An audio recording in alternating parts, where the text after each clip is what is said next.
कि जिस प्रकार से तो कि मामला को समझना ये जरूरी है। जब कांग्रेस पार्टी 20 नवंबर 1937 को एसोसिएट जनरल लिमिटेड यानी एजीएल का गठन किया था, यानी स्वतंत्रता के पूर्व, और एजीएल के अंतर्गत एक अंग्रेजी में नेशनल हेराल्ड, हिंदी में नवजीवन और उर्दू में कौमी आवाज समाचार पत्र को इन्होंने प्रकाशन का शुरू किया था। और एजीएल के जो मालिकाना हक, कोई उस समय नेहरू नहीं थे, पंडित जवाहरलाल नेहरू नहीं थे, बल्कि उस समय के 5000 स्वतंत्रता सेनानी उसके शेयर होल्डर थे, जो अखबार का जो प्रकाशन कर रहे थे। और उस समय एजीएल को कई शहरों में सस्ते दाम पर एक जमीन उपलब्ध कराई गई, जो कि बिजनेस का नहीं था, ये काम करना था, यानी उस पर्पस के लिए जमीन उसको उपलब्ध कराई गई। 1956 में एजीएल को गैर व्यावसायिक कंपनी के तौर पर स्थापित किया गया था, जो कंपनी बनी यानी 1956 में, और कंपनी एक्ट की धारा 25 से मुक्त कर दिया गया। नहीं, कंपनी धीरे धीरे घाटे में चली गई। साल 2008 में एजीएल पर 90 करोड़ से ज्यादा का कर्ज बढ़ गया। एजीएल ने फैसला किया कि अब समाचार पत्रों का प्रकाशन नहीं किया जाएगा, अखबारों का प्रकाशन उसको बंद किया गया, इस प्रकार की। और प्रॉपर्टी के बिजनेस में कंपनी उतर जाती है। और फिर 2010 में सोनिया राहुल की एंट्री होती है उसमें। एजीएल के 1057 शेयर धारक थे, और उस समय मैंने इसी वर्ष 5 लाख रुपया से कांग्रेस ने यंग इंडिया लिमिटेड कंपनी बनाई। मैंने ये समझने का विषय है कि 5 लाख रुपया में कांग्रेस ने यंग इंडिया लिमिटेड एक कंपनी बनाई, और इसमें तत्कालीन जो कांग्रेस पार्टी के महासचिव राहुल गांधी को डायरेक्टर के रूप में शामिल किया, और कंपनी में बने 76% हिस्सा राहुल गांधी और सोनिया गांधी यानी उनके मां के पास 36% रखी गई। शेष जो 24% तक कांग्रेस के शेष नेता जैसे मोतीलाल वोरा जी आज तो नहीं है, ऑस्कार फर्नांडिस, इन लोगों को दिया गया। इस प्रकार के 10-10 रुपया के 9 करोड़ शेयर यानी यंग इंडिया लिमिटेड को दे दिया गया, और इसके बदले में यंग इंडियन को कांग्रेस का लोन चुकाना था। 9 करोड़ शेयर के साथ यंग इंडिया को इस कंपनी के 99% शेयर हासिल हो गए, माने यंग इंडिया को हासिल हो गए, जिस कंपनी में 76% किसकी थी? श्रीमती सोनिया गांधी और राहुल गांधी उसके, माने एक प्रकार से मालिकाना हक उन लोगों का हो। और बाद में जो 90 करोड़ रुपया की जो देनदारी थी, जो कांग्रेस पार्टी से लोगों ने लिया, उसको कांग्रेस पार्टी ने माफ कर दिया। यानी इससे बड़ा लूट का और दूसरा क्या उदाहरण हो सकता है? यानी वो पूरे के पूरे प्रॉपर्टी को किस प्रकार से एक जो सार्वजनिक काम के लिए लिया गया, सस्ते दाम पर लिया गया, उस पर्पस को घाटे में दिखाया गया। चाहती तो सरकार, यूपीए की सरकार ढेर सारे राज्यों में थी, विज्ञापन से उतना पैसा आ सकता था, उसको बचा सकता था, लेकिन उनको बचाना नहीं था, क्योंकि वो सारे के सारे प्रॉपर्टी श्रीमती सोनिया गांधी और राहुल गांधी को देना था और इसलिए ये लोगों ने सारे हासिल किए। तो ये जो आप देखेंगे कांग्रेस पार्टी का ये चरित्र है, यानी कोई भी पॉलिटिकल पार्टी अब किसी को कर्ज देंगे और फिर कर्ज दे करके उसको माफ करेंगे, ये तो अपने आप में बड़ा अजूबा कहानी है। यानी किस प्रकार से प्रॉपर्टी को लूटने का और हस्तगत करने का ये जो प्रयास किया है वो किसी से छुपा हुआ नहीं। अभी जो प्रवर्तन निर्देशालय जो काम देख रहे हैं सारे मामले को, उसमें भी आप सबको पता होगा, अखबारों में भी आ रहा है, टेलीविजन डिबेट में भी आ रहा है। यानी 2012-13 से ही सुब्रमण्यम स्वामी ने उसको जेल किया था और उस समय से वो जांच सारे प्रारंभ हुआ है। तो ये जो पूरे खेल कांग्रेस पार्टी की है लूटने की, सरकारी और बाकी संपत्ति को हड़पने की है, तो ये किसी से छुपा हुआ नहीं, ऐसे साफ दिखता है आईने की तरह। भाई आप कह रहे हैं हम निर्दोष हैं, तो फिर जमीन पर अब क्या लड़ाइए, कोर्ट में लड़ाइए। अब पॉलिटिकल प्रेशर दबाव बनाने के लिए कांग्रेस पार्टी चाहती है कि पूरे देश में हम आंदोलन करें, हंगामा करें। जैसे अभी आप देख रहे होंगे ना, क्या है अभी जो कानून बना है वक्फ बोर्ड का, वक्फ एक्ट जो बना है वो भी क्या है। यानी इस प्रकार से ये लोग लूटने, और वो सारे लुटेरे लोग एक साथ मिल करके देश में हंगामा करो, आंदोलन करो। भाई आंदोलन करना तो हर किसी का राइट है, कोई उसको छीन नहीं सकता है, लेकिन आंदोलन ऐसा करो, भाई इसको क्या बोलते हैं गांव घरों में कहता है ना, चोरी भी और सीना चोरी भी। यानी ये लोग कानून को धत्ता बता करके संपत्ति को लूट रहे हैं। अगर आपको लगता है कि हमने कोई गलत नहीं किया है, तो फिर कांग्रेस पार्टी को सड़कों पर जुलूस निकालने की क्या जरूरत है, अदालत में लड़ाई लड़ते हैं। देश के प्रधानमंत्री के ऊपर कितनी आरोप लगे, कितना कुछ, लेकिन उन्होंने कभी भी कोई पार्टी को सड़क पर आंदोलन नहीं किया, बल्कि उन्होंने कोर्ट को फेस किया और फिर दोष मुक्त हुए पूरे तरह से।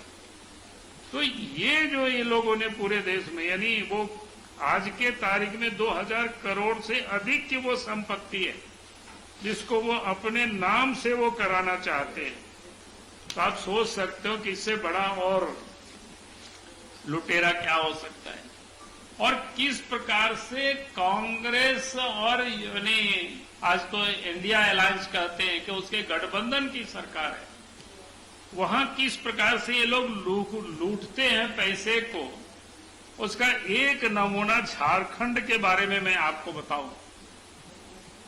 क्योंकि झारखंड में भी ये लोगों ने इसके नाम पर लूटा है, वो किसी से छुपा हुआ नहीं है। मैंने ये कह सकते हैं नेशनल हेराल्ड जो विज्ञापन स्कैम है, वो अपने आप में और देश भर में कितना लूटा होगा इसकी, आप वो तो जांच का विषय है। ईडी जब जांच करेगी, सीबीआई से जांच करेगी, तो ये सारे पता चलेगा। आप लोगों से भी मैं कहूंगा कि आप लोगों को भी उसको जरूर जांच करना चाहिए, क्योंकि मामला झारखंड की जनता की गाढ़ी कमाई का पैसा है और उसको ये लोगों ने लूटा है किस प्रकार से।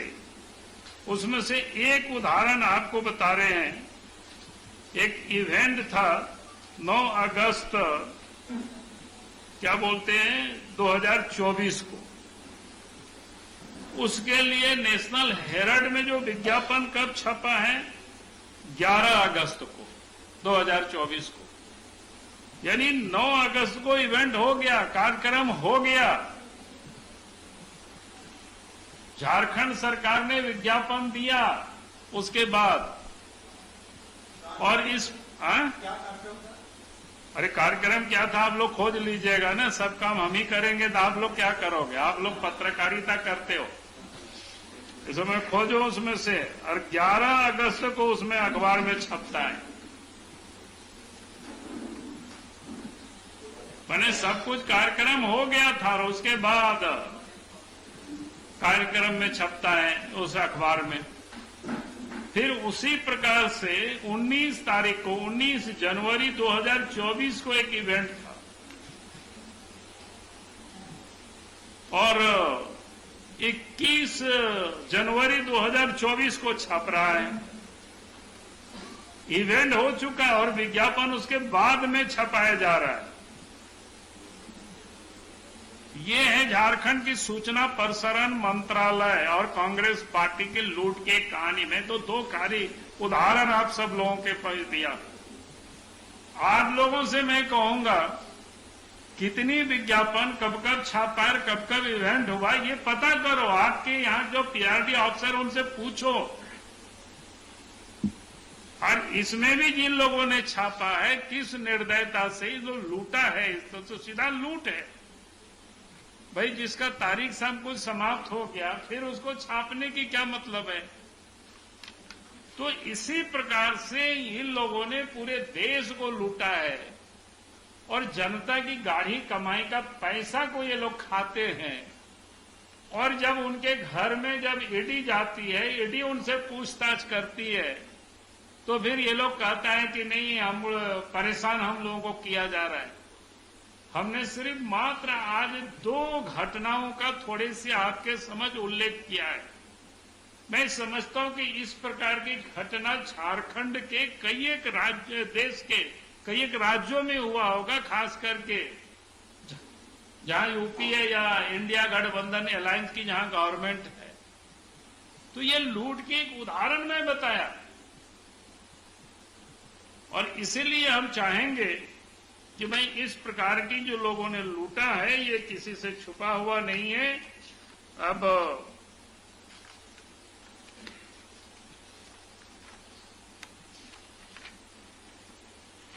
ये सारे विषय था तो मुझे लगा कि आप सबके सामने झारखंड में भी इस विषय का थोड़ा सा आप सबके सामने थोड़ा रहस्य खोले। बाकी काम देखते हैं आप लोग और कितना करते हैं। आप लोग नहीं करेंगे तो हमको तो करना ही पड़ेगा। फिर अखबार को लेकर के आना होगा तो वो लेकर के आ जाएंगे, जरूरत पड़ेगी।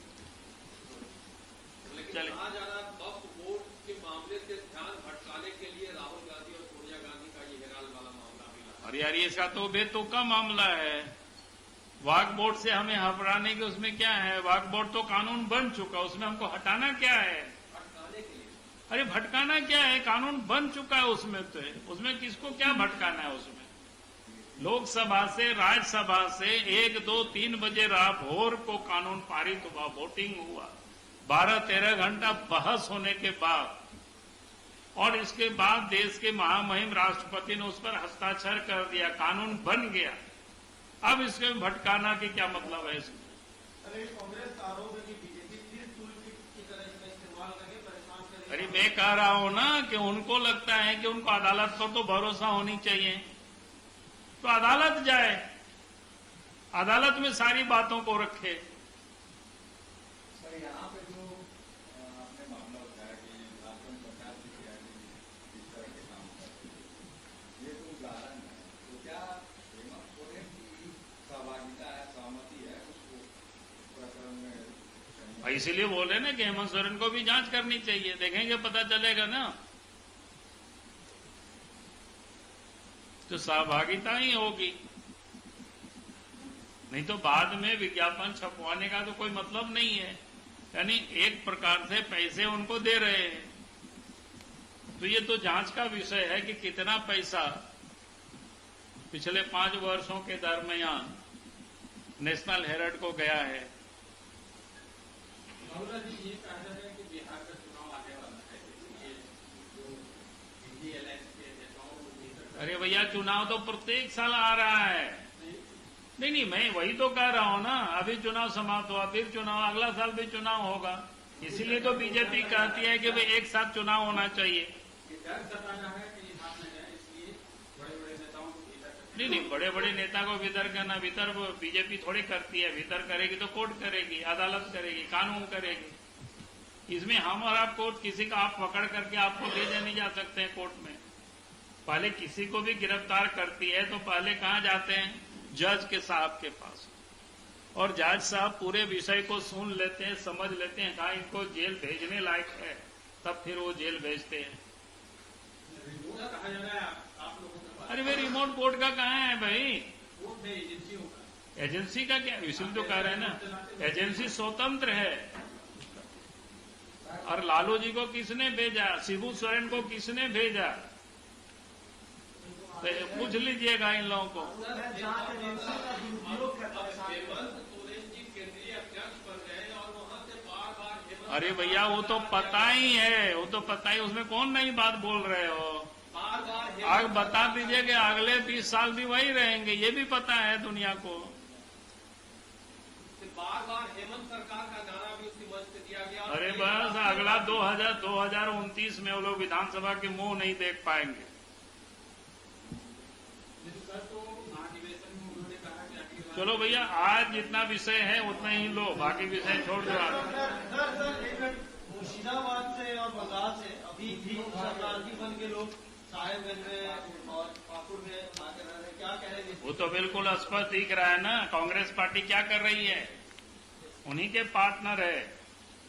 वो लोग कानून को नहीं मानते, लोकतंत्र को नहीं मानते, संविधान को जेब में लेकर के लोग घूमते हैं और शरियत को मानते हैं। वो तो स्पष्ट हो गया ना, शरियत के आधार पर वो लोग शासन करना चाहते हैं। इससे बड़ा उदाहरण और क्या होगा? सर आपने कहा था आंदोलन की कोई रूपरेखा बनेगी मंत्री के बयान को लेकर, तो बना हुआ है भाई, उसमें कहाँ दिक्कत है? आपको कल अखबार में आ ही गया है, बना हुआ है आंदोलन।